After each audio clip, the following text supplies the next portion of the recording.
Hello and welcome to the ROKER RAPPORT Podcast. My name's Graham and today I'm joined by a former Northern Ireland international who played for the lads between the years 2003-2005, played just shy of 70 games for Sunderland, formed part of Mick McCarthy's squad that got to the 2004 FA Cup semi-final, but also won the championship title in 2005. He's also the only man that I've ever personally seen score a goal with a sliding tackle.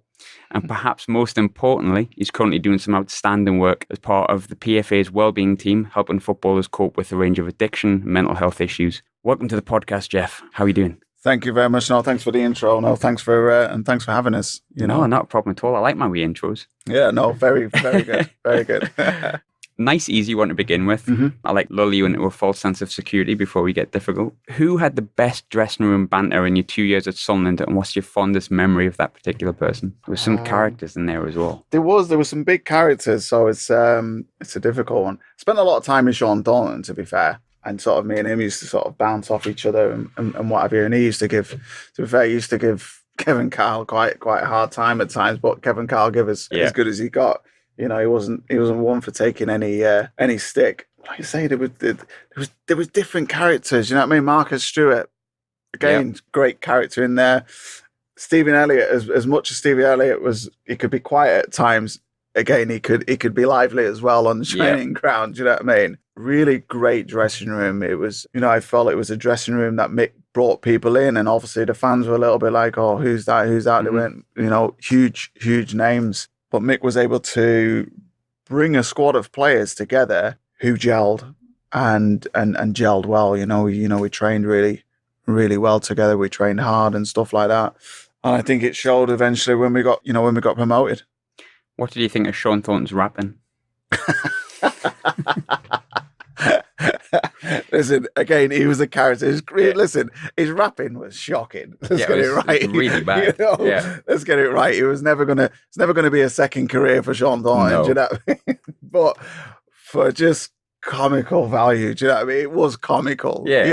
And at different stages, he was just. Oh, I remember he did it once on an aeroplane, and he had the plane all. It was. Vanilla Ice. It had to be Vanilla Ice, yeah. Vanilla Ice, and he had, and it was. Listen, it was rubbish, but it was funny. Yeah, and there was probably a bit of him that really, really wanted to be a rapper. Let's get it right. But no, it was never going to take off. No, and I mean, fair play to him for trying it. But absolutely. So let's rewind back all the way to when you joined the club, 2003. A time as a fan I remember quite well. We'd just been relegated with, at that point, was a record lowest point total of, I think, 19 points. As you're coming into the club, players like Kevin Phillips are going out. Quinny had just retired. Yeah. Had the likes of, Jody Craddock had left. A lot, like really well-liked players. Yeah. Gavin McCann. You walk into that door as well, which it must have been at quite a low ebb. What was the mood like coming into the club at that time? To be fair, when I came in, which, maybe some of them don't know, when I first came in, only because of my sort of background and stuff like that, and Mick McCarthy knew a bit about my background. Mm-hmm. So I'd come in and I was there for about 3 months, and I was sort of playing reserves, and there was a discussion of, the money's not there yet because they need to just shift people out first. Yeah. And so, but also I think he wanted to see how sort of keen I was as well, and see, at the time I could keep that sort of addict in me, without him realizing actually they can do it for a period. Yeah.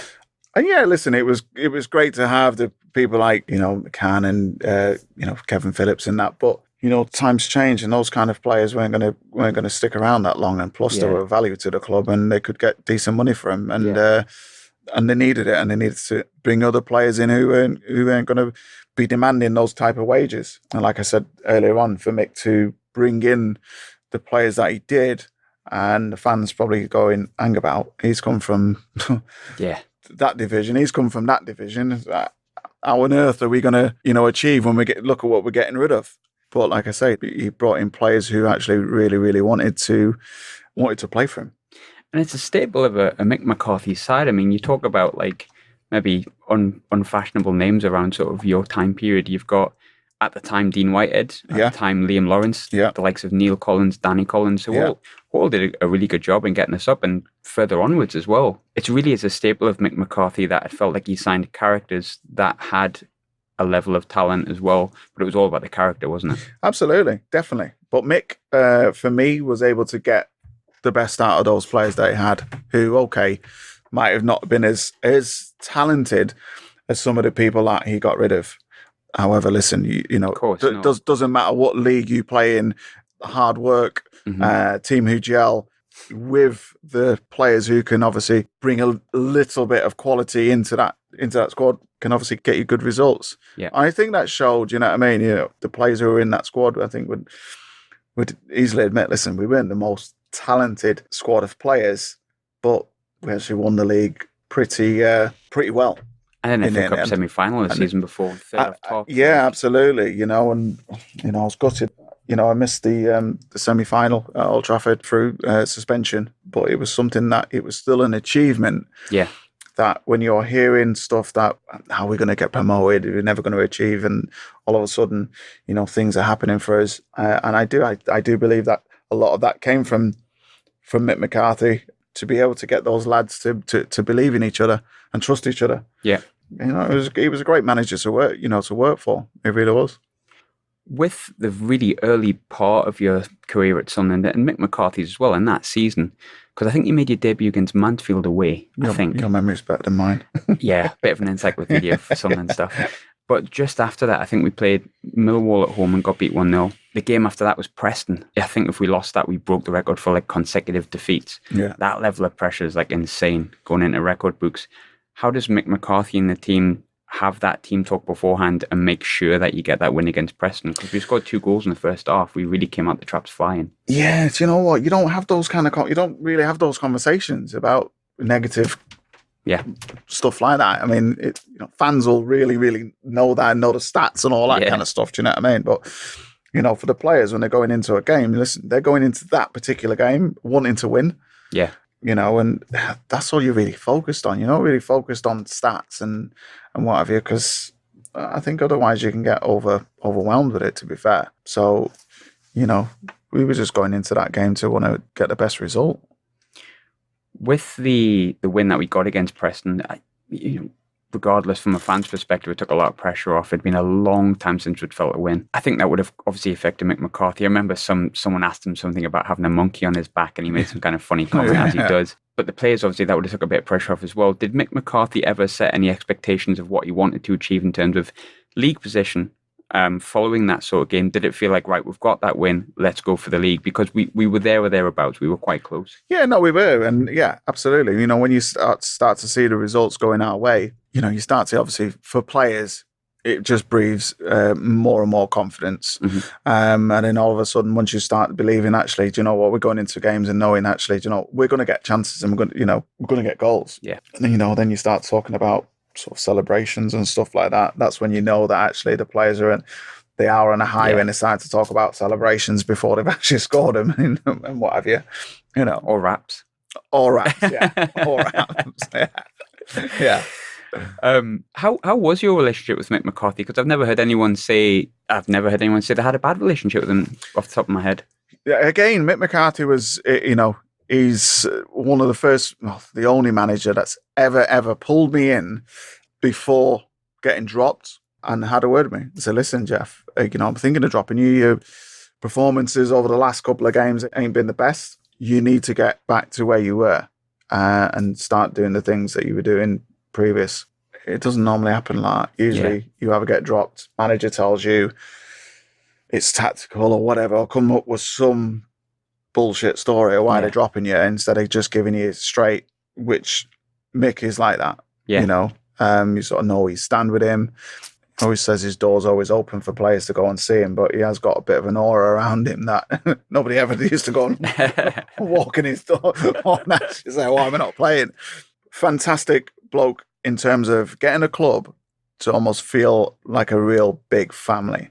Yeah. Again, one of the first managers I ever worked under who, you know, he had a barbecue at the training ground, invited everybody. Anybody who worked for the club, he got to come to that event, with their families and the kids and everything like that. And I just thought, wow, that's fantastic, because you're starting to mingle with everybody who is part and parcel of the cog. It's not just the players. Yeah. Because, without the ground staff, without the people who look after the pitch, the kit ladies and all that kind of stuff, it doesn't work. It doesn't work.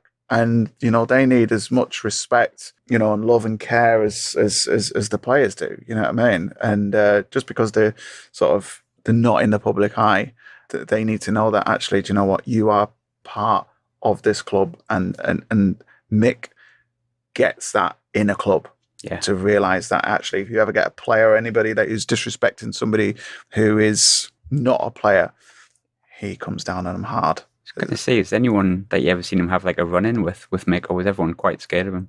Oh, listen, on the training pitch, it can get a bit... Sure. It can get a bit heated, do you know what I mean? And did he ever give me some grief? Of course he did. Did he ever give all the other players grief at different times?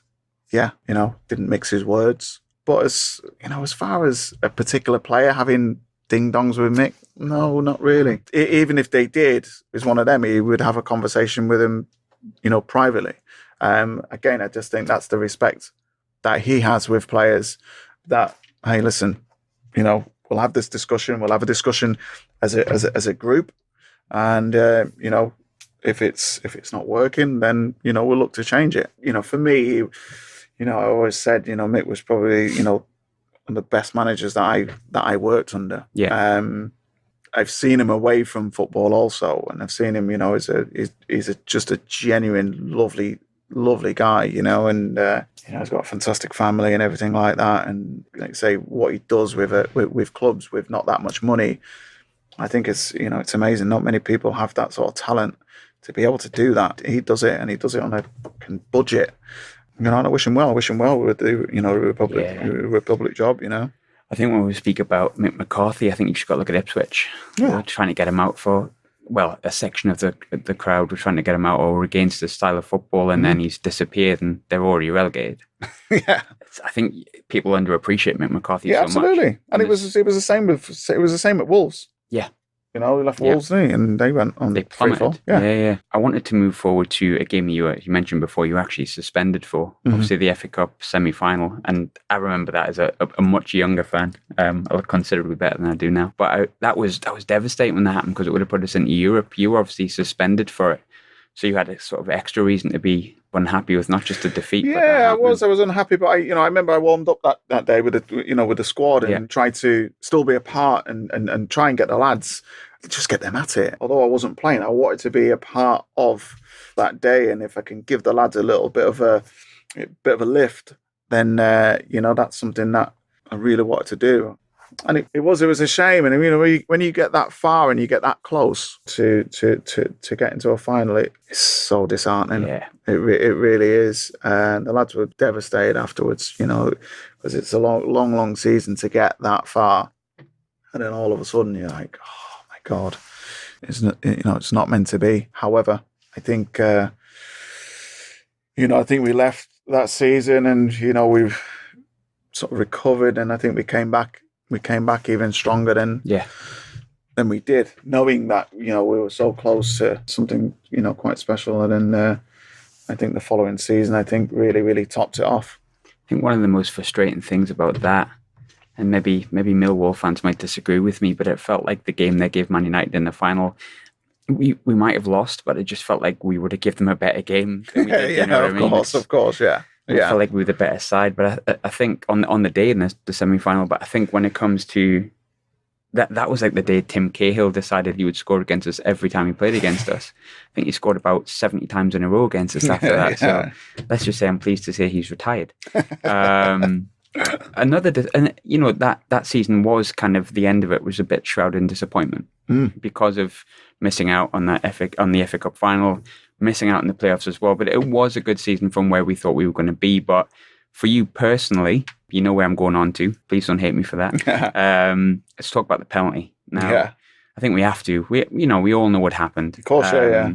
What was going through your head as you took the penalty, when you saw this 3-pronged question, I do this a lot. Go on, so go for it. So as you step up, Yeah. what made you do what you did? Because I think everyone was just like, oh, what's he done? Yeah, of course, yeah. And then the second time, obviously, you see the keeper save it. What goes through your head then? I'm guessing you've seen Mick McCarthy's reaction. Not quite. Everyone keeps telling me to see it. I know Mick well enough to have an idea of what his reaction was like. Do you know what I mean? So it's funny now. Yeah. And the third part of that question is, what did he say to you sort of afterwards, and how was the mood in the dressing room towards you personally? That's about 4 questions he's asked. Yeah, 5 actually. 5, So going up to the penalty, I actually felt fairly confident. Do you know what I mean? Otherwise, I wouldn't have put my hand up to actually take a penalty. Of course. And so I've put the ball down, and then as I'm running up to the ball, I'm waiting for him to move. That's what I'm doing. I'm waiting for him to move. But I'm halfway there, still hasn't moved. By this time, I'm over the ball. And I still haven't made a decision because he hasn't moved. So you can imagine I've got to swing my leg and try and stick it in one of the corners. You know what I mean? And that's why I've tried to stick it into the, into the right-hand corner. And do you know what? I've picked the wrong corner if I'm over the ball. If I'm over the ball, really, I should be swinging it and sticking it to the left, because at least it, if you get a little bit of power on it and it's curling away from him. And that was the thought. I was waiting for him to move. In hindsight, listen, you have in your mind where you're going to go and maybe just stick to it and hit it with conviction. Don't get me wrong, obviously you've seen plenty of penalties. Some of them will attempt a little cheeky dink or something like that. I didn't have any of that in mind. So anyway, after I've missed the penalty, the walk back's not great. You know what I mean? It's not great because you're giving yourself an internal ass whooping in your head, as you can imagine. And then after the game, Mick didn't speak to me. He didn't speak to me straight after the game. I was sat down and Marcus Stewart had his arm around me. And it felt like we were sat there for about 2 hours. We were just both sort of just staring at the floor.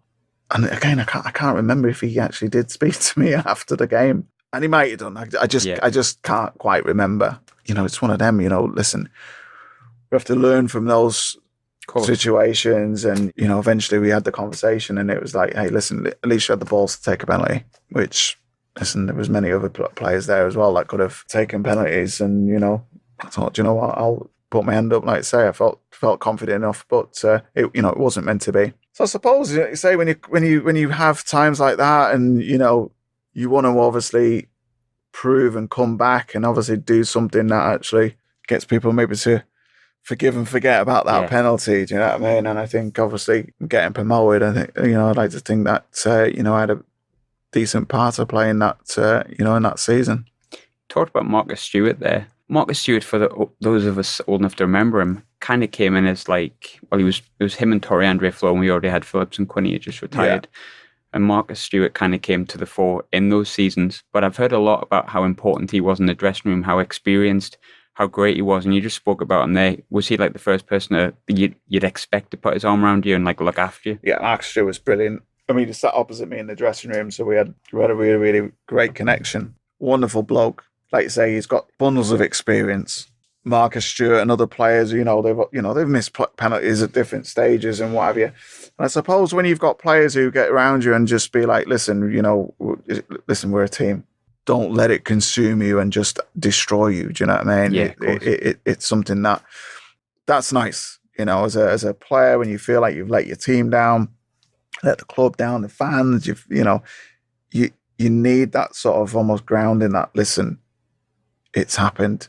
We have to move on from it. It's something that, hey, listen, some of the best players miss penalties. You know what I mean? It's not as simple as it looks. Yeah. 12 yards, surely.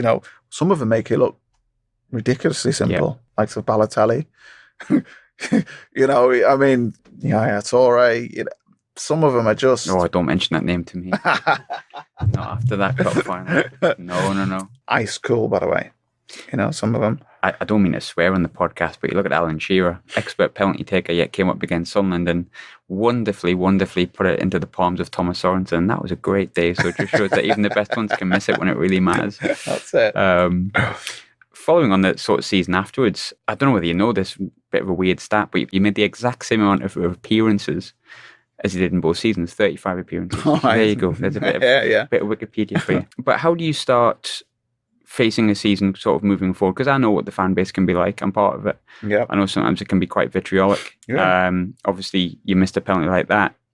You're going to a new season. I imagine you had some vitriol and stuff like that. How do you handle personally going into a new season when that's happened previously? How do you kind of enter the new season, you yourself?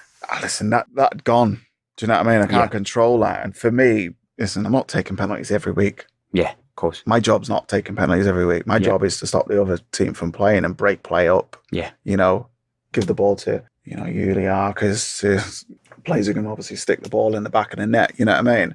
So for me, I just needed to make sure I was as fit as I could be going into that next season, because that was a lot of my game, getting around the pitch and getting tackles in and, like I say, breaking stuff up. So I just had to make sure I was in as best shape as possible going into that season, and making sure that I'm one of the first players that Mick's looking at picking for that position. There's some good players who are wanting to play in that position and what have you. But again, some of them don't like doing the horrible side of the job, which I was sort of used to doing, do you know what I mean? As part of my game, or most of my game, You played in a side sort of that season, especially, that had a lot of players who did more than a good job for Sunderland. Mm-hmm. Who was your favourite midfield partner that you had at Sunderland?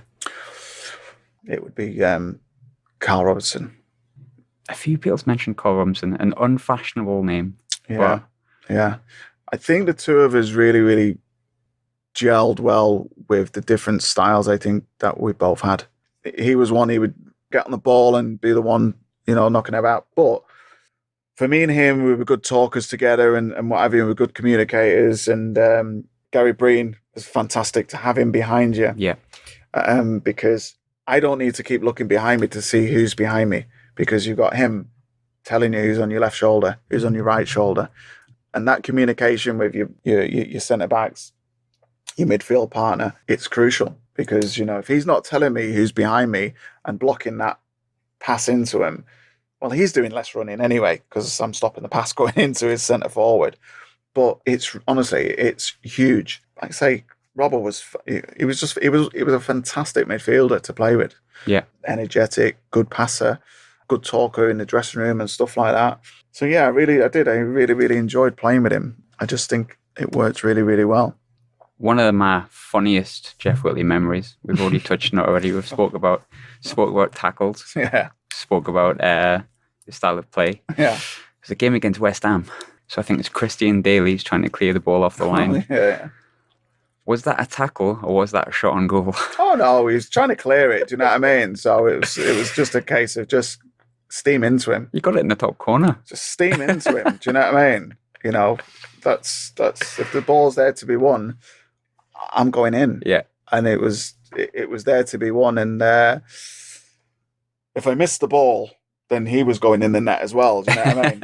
But that was, I'm going to get something on it here. Do you know what I mean? Yeah. That was when I seen it, it was just going full force here. And luckily, obviously, I got the ball and got it over the line. I watched it back again the other day, and the most unbelievable part of it is how you managed to hit the top corner from 2 yards out. It doesn't trickle in, like you hit the top corner directly, like right in the corner. And Christian Daly's just like on the floor. Yeah. Fantastic goal. Yeah. Goal of the season for me. Maybe not quite, but yeah. That season, like I said before, you played 35 games for Sunderland, or 35 appearances. Now, the last sort of 7 or 8 games, though, if my memory serves me right, you kind of almost got dropped entirely. Yeah. Come the end of the season, obviously you were released. You'd played a really integral part in both seasons. Yeah. Like I said, 35 appearances is pretty much the entirety of the season. What reasons did Mick give you for being released, and how did that affect you mentally from being a really important first-team player to being released? Yeah.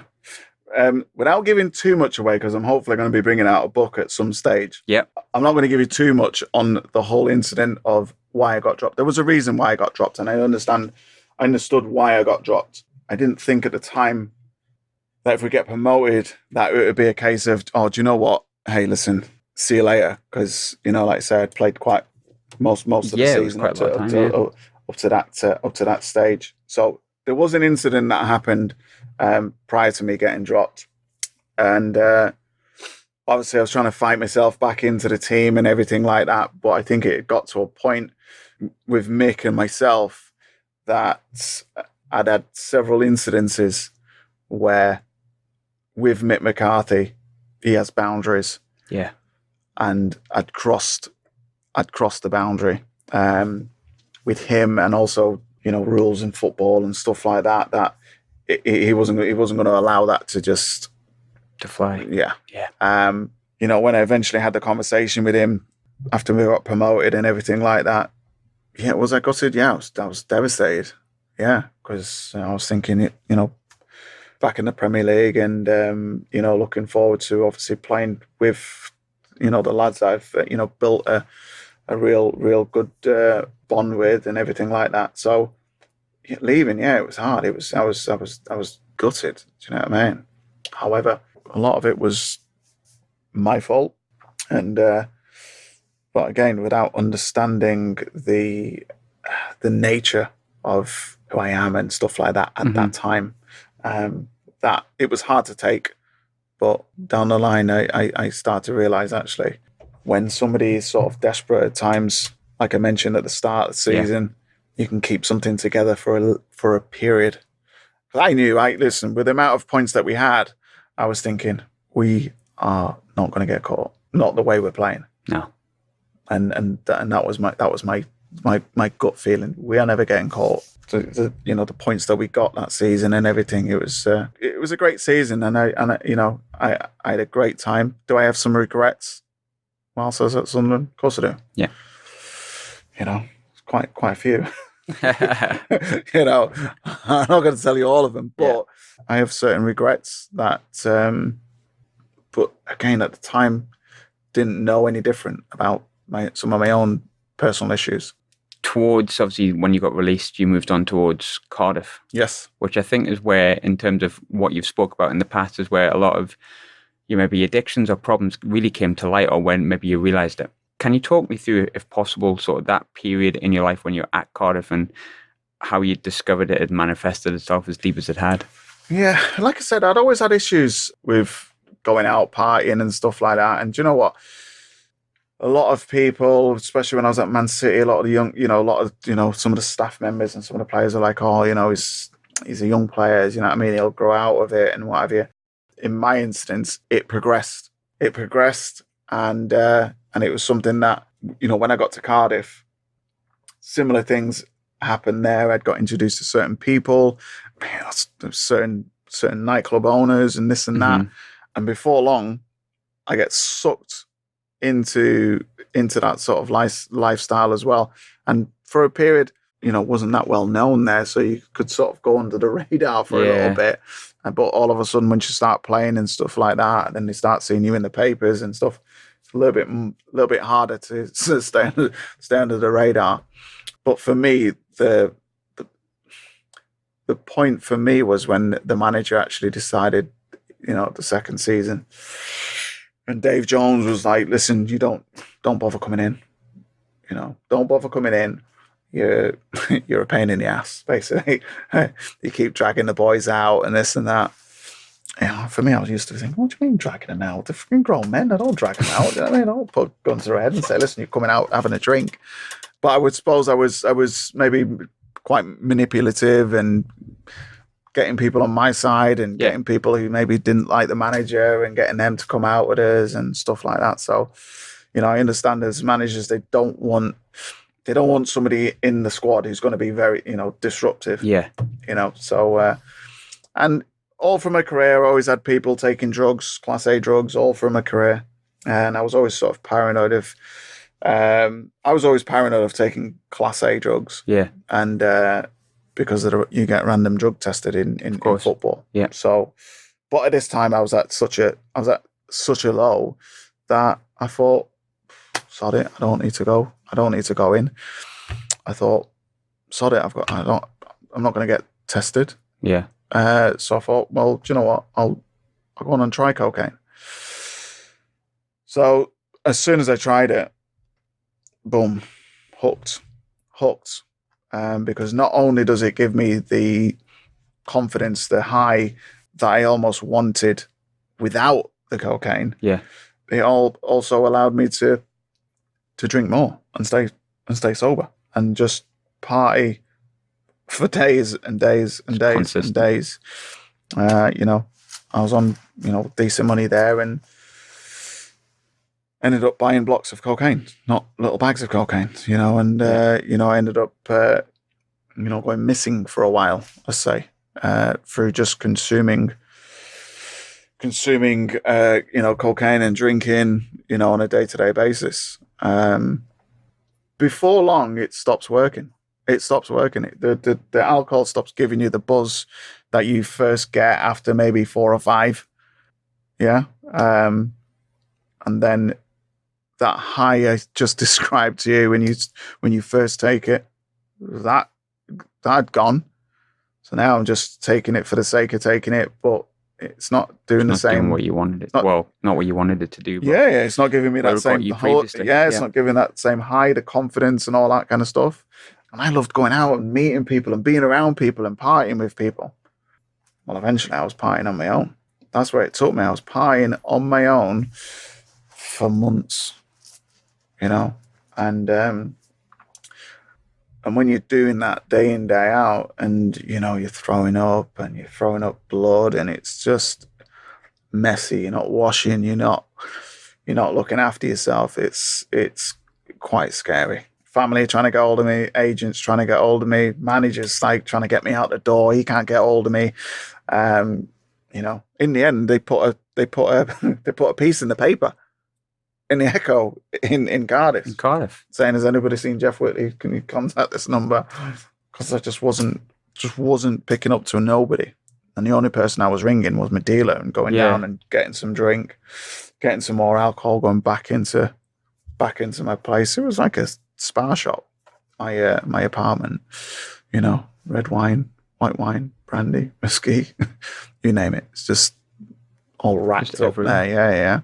And it wasn't a pretty sight. And then all of a sudden, when you start to get the craziest thoughts when you're on your own, you know what I mean? And you're crying, you're missing, I remember I was missing my both my parents have passed away. So and passed away when I was 11. So at that stage, for some reason, I was really missing him and really crying and everything, and just thinking how different it might have been if you had the support of that. If they were there, you know what I mean?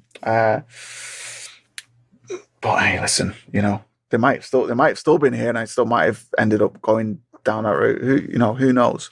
And but eventually, I ended up going back to Manchester from Cardiff. I was partying in Manchester, and it wasn't fun. I was having all the paranoia and everything like that. And then so I kidnapped this fella from Cardiff, this French kid. And when I say kidnapped, he was just a drinking buddy that I said, listen, come with us. Anyway, we're in the room, and I just burst out crying in the room, and he's like, what's up with you? I just caught a glimpse of myself in the mirror, and I was like, fucking hell, I just don't know who this kid is. Haven't got a clue who he is, and I was just in tatters. So then I phoned my brother reluctantly to try and get some help. He looked like he didn't pick up, and I phoned this other friend of mine called Tom, and he picked up, and I'm on the phone, and I'm in bits on the phone, and he's like, Jeff, he goes, has anybody got a gun to your head? I've gone, no. He's gone, has anybody got a knife to your throat? I've gone, no. He went, you'll be all right. He says, just get yourself round to my house. So I was like, right, okay. Got in a cab, went over to his house, and I was at his house for about 2 days, virtually sort of detoxing off the drink and the alcohol. And then after 2 days, he went, right. He says, you need to tell your brother. Jim. Yeah. So anyway, phoned Jim, and Jim came round to his place.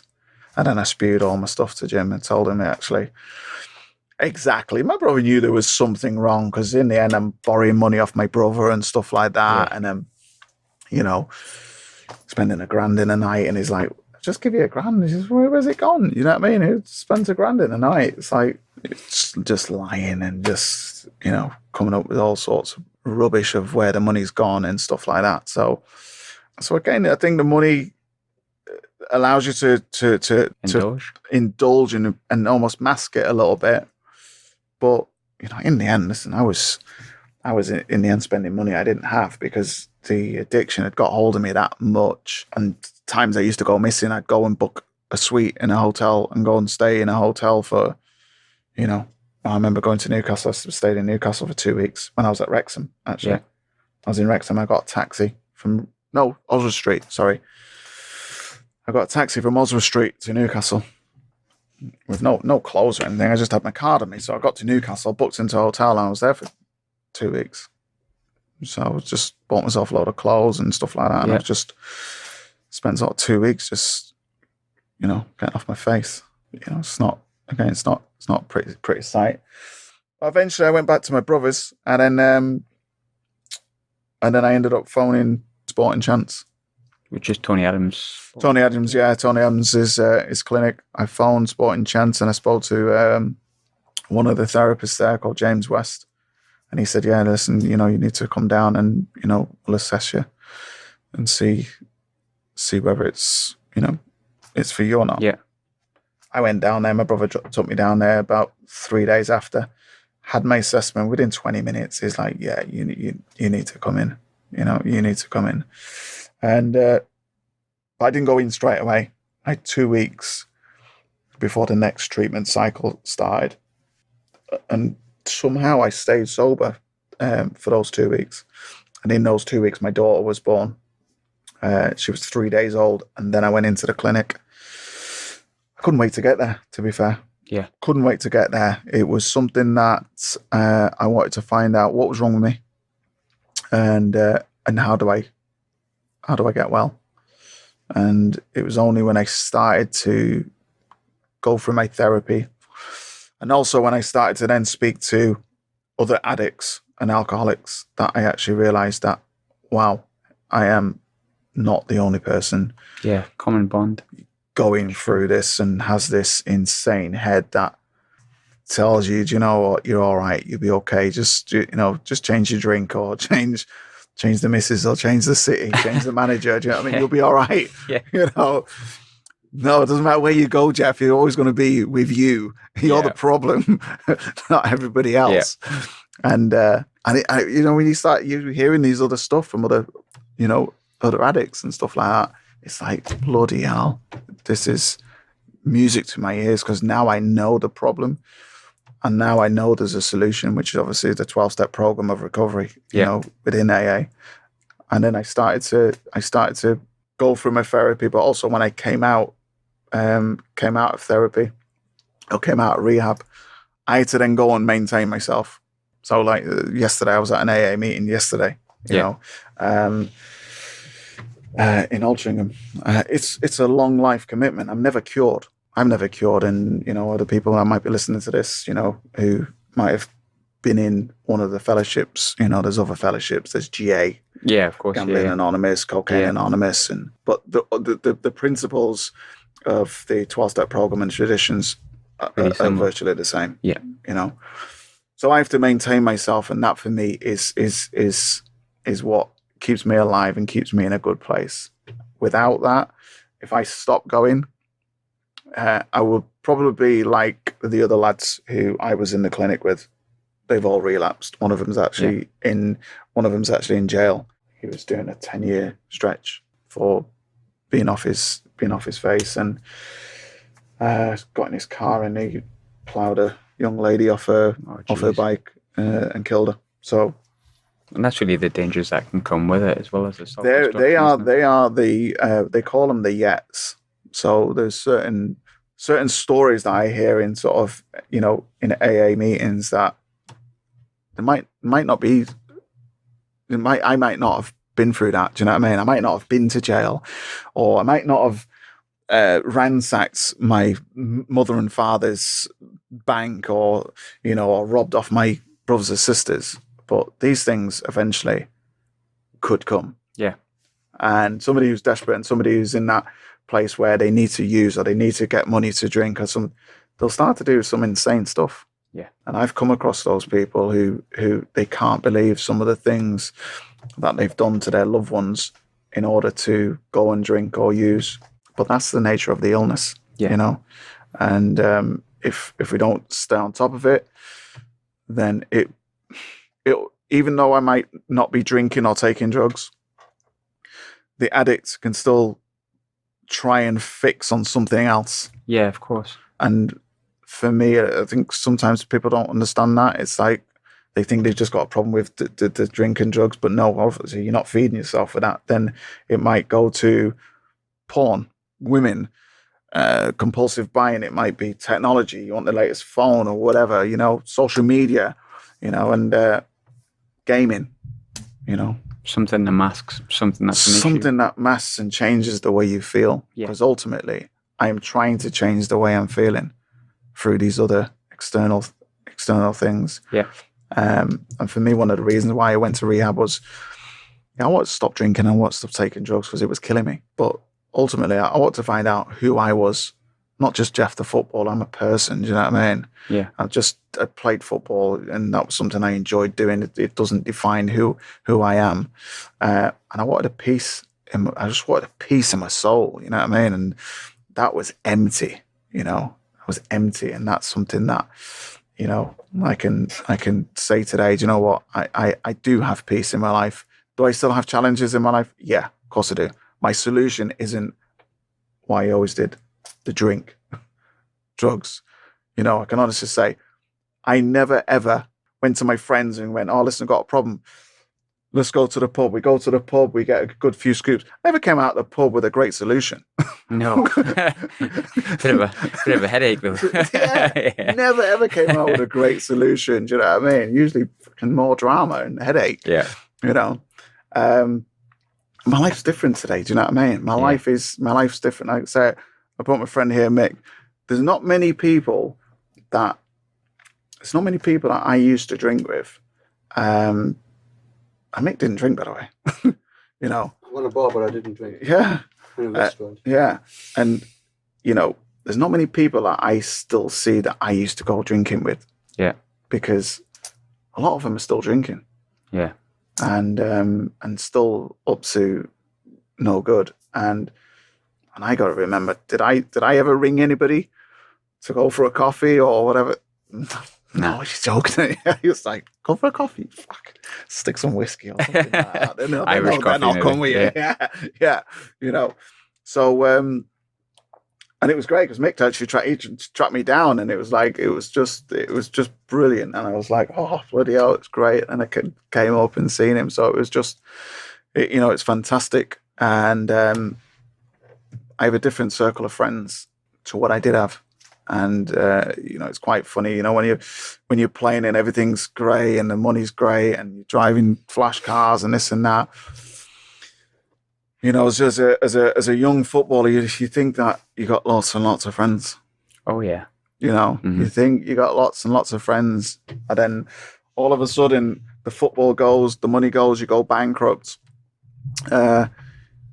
You soon start to find out actually who your friends are. That was you know, I look back and I remember being in rehab and I remember thinking, you know, nobody's actually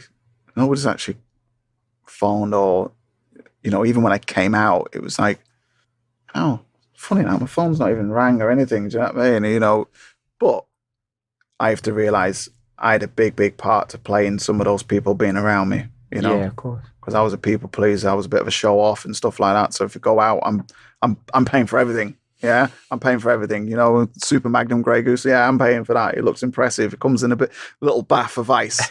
You know, but so I don't hold any resentment to some of those people, and they weren't all bad people. Do you know what I mean? Yeah. Just some of them, I look back and I think, God, do you know what? I didn't know where they lived. I didn't know some of their full names. I didn't know whether they had brothers or sisters. We were just drinking buddies. Yeah, you knew them in the pub. Knew them in the pub. We were drinking buddies and what have you. But do you know what? Along the way, I met some lovely people. You know what I mean? You know, I was up when I came up to Sunderland. ended up staying with a family up here. They just invited me into their home, and I stayed with them for a while. You know, yeah, lovely people, and they looked after us. You know what I mean? And you know, and I'll never forget that. And certain people at different clubs where I've played, you meet some unique people, some real genuine gems, and you know, some of them might be listening to this. You know, I just want to say, you know, real big thanks to, you know, the time that I had up here, and there will always be a part in my heart that I think, do you know what they did was so lovely, you know, and I'll never forget that. Difficult question that I might ask, and I might have the time scale a little bit wrong. Go for it. But if you could go back to, say, 2005 Jeff Whitley as 2019 Jeff Whitley, what would you say to him? I would be saying to him, do what you're doing now. Do you know what I mean? Because one, I'm not self-centered. I'm not self-seeking. I don't, you know, I like to think of other people more. I don't want to give up all of my time because I've got two beautiful kids. Yeah. And, you know, my wife.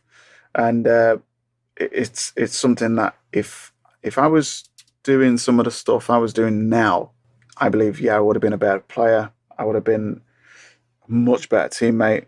I probably would have confronted more managers, to be honest with you. Just having that self-esteem and that self-belief that actually, no, I've actually got, you know, for me, I think I've got a right to know why you're actually dropping me, or why certain players, you know, are not maybe doing what they're doing, and actually confront them, you know, head on, instead of maybe just going, I can't be asked with maybe the flack that I might get. But I think just generally just a better human being, and being around, being a better role model, I suppose, as well, with some of the young players. You know, I look at some of the young players that I sort of influenced, even when I was at Man City and stuff like that.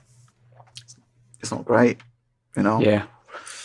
It's not great, and some of them I've had to make amends to, even though they're like, Jeffrey, you know, you were fine. It's like, no, I sort of introduced you to, like, I got introduced to a certain lifestyle when I was young, and thinking, this is what it's like to be a footballer. Yeah, this is what it's like to be a footballer. No, actually, no, it's not. If you want to be a top professional footballer, the likes of Paul Scholes, for instance, okay? Paul Scholes, I lived in Manchester. I went to loads of bars, restaurants, clubs, seen all the other lads, Beckham's gigs and all that kind of stuff, the Nevilles, Andy Cole, Dwight York. Not once did I see Paul Scholes. Not once. Yeah. You know, for me, it says it all. Do you know what I mean? It wasn't, you know, he wasn't one of the greatest players for no reason. Yeah. You know, just really, really good professional. And I suppose, listen, I had players who I played with who were very, very good professionals.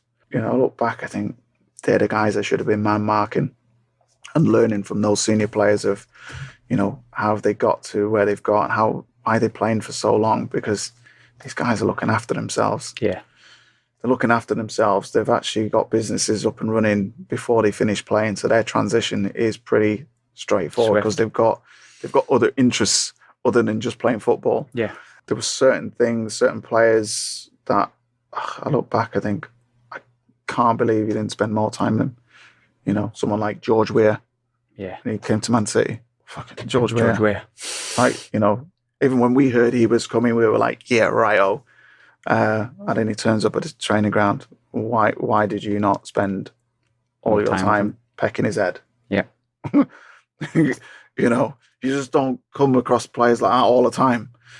So yeah, I think if I had my time back, I would spend more time at the training ground, manipulating the ball, watching my games a lot more, studying the games a lot more. I wish I'd done my coaching badges whilst I was playing. Yeah. I did it at the end. And then when I did my coaching badges, I was kicking myself going, why didn't you do this when you were playing? I watched the games differently. I would have had even more respect for coaches and managers and stuff like that. Because when I eventually did a bit of coaching, I went out to Norway and did some coaching out in Norway. 7 o'clock in the morning, we're up and putting the session together at 7 o'clock. It's pitch black still. You know, it's like all day. You know, it's something that I'm thinking, wow. But managers, have had to put a session on that. Yeah, been done gets a lot. the best out of the players and understands actually. But again, did I ever go and peck a manager's head and go, what was that session all about? It was shocking, or that was a great session. What was that about? Some of them you don't need, as a player, you know what that session was about. But some of them you're like, scratching your head going, I'm not too sure. You never paid under Howard Wilkinson, did you, for someone? No.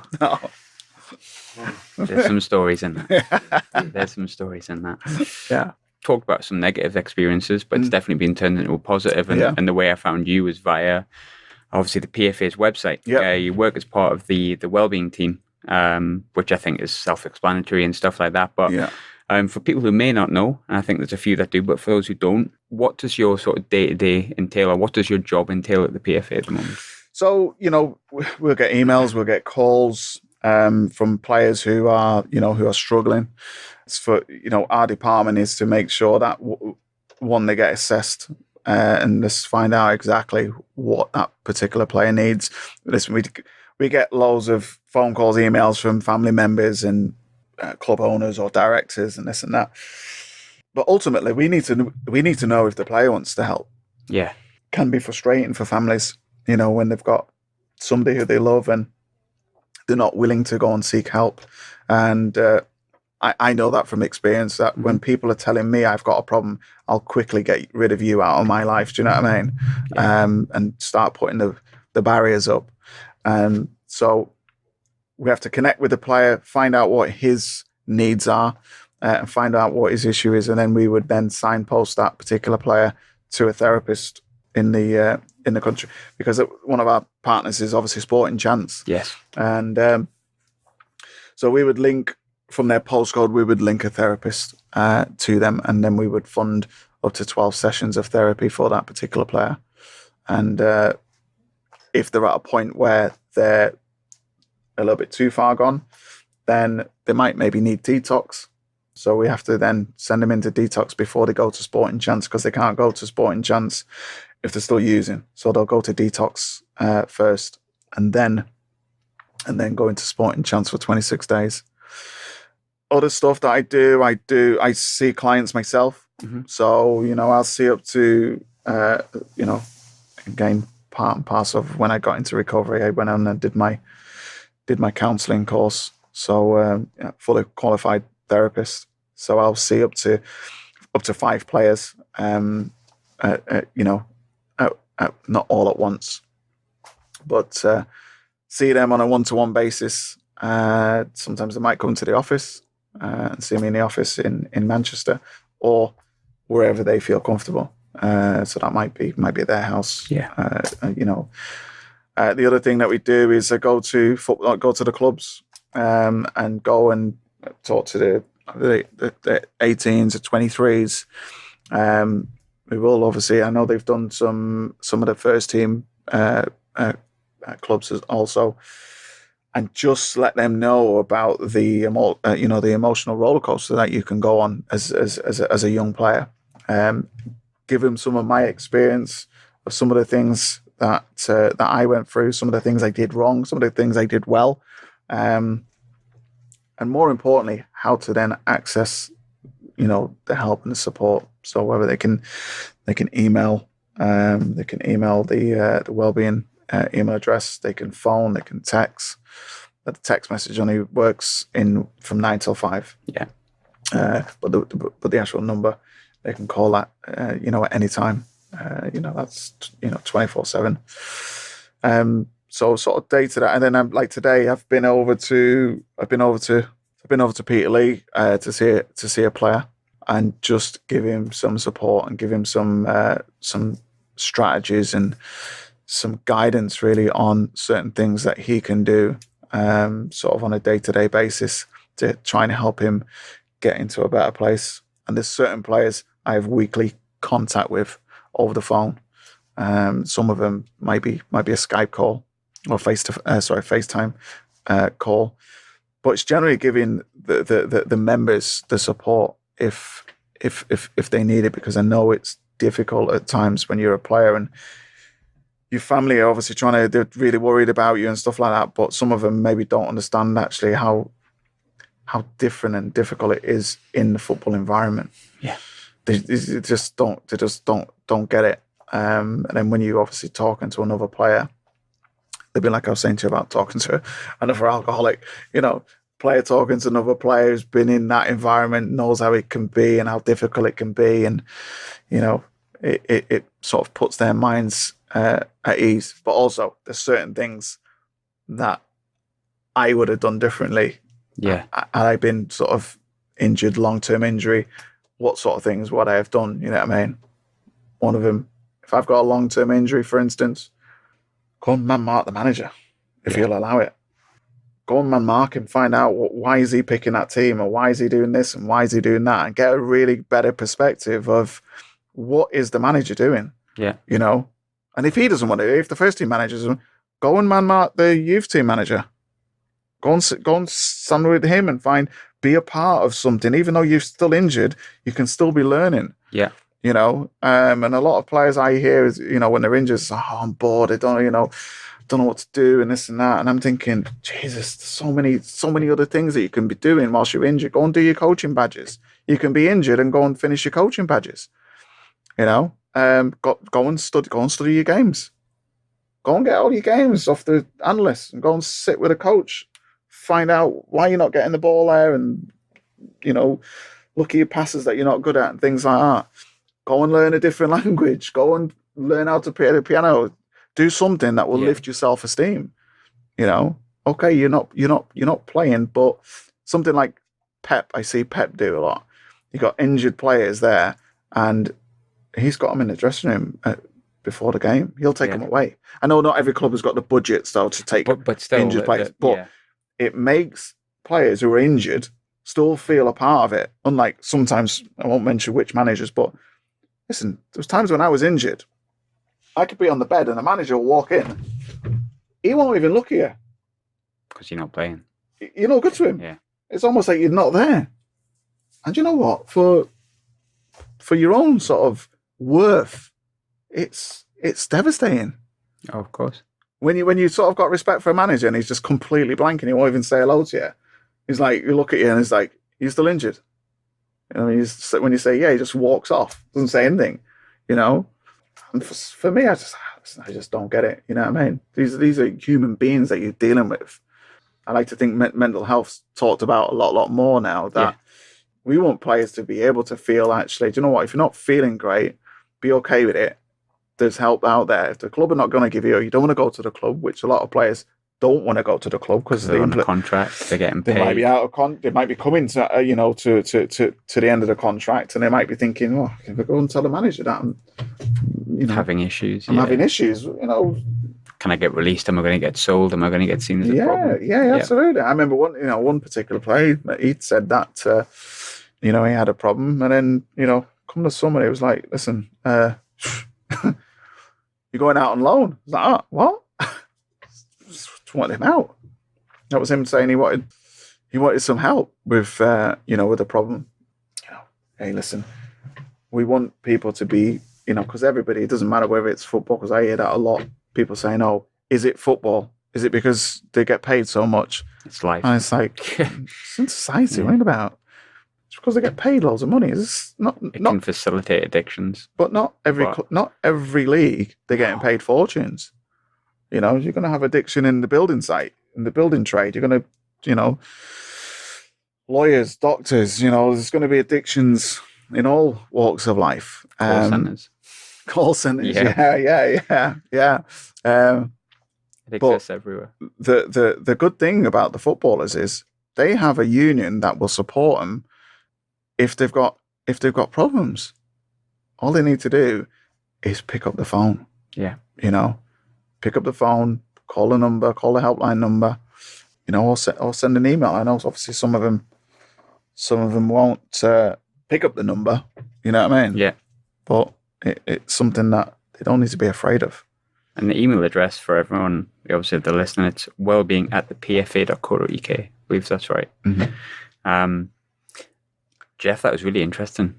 And thanks so much for doing it and being so open, so honest. And I'll forgive you for the penalty because you came in. Thanks. So you let off. But no, it was great. No, listen, I really enjoyed it. No, like I say, no, thanks for asking us to come in. No problem. And I hope other players come in and give you a sort of insight to some of the ups and downs of football in life. It's not all glamorous. It's not better. It's got some insane highs that you can get, as a player, as a fan. But there is an afterlife after football. Yeah, and that's something that's really important for me to be able to help players to understand. Listen, I know the football's come to an end, but that's not the end of you. You're more than just a footballer, and they can go on and have happy lives, out of football. Amazing. Thanks, mate. Thank you very much. Thank you. Cheers.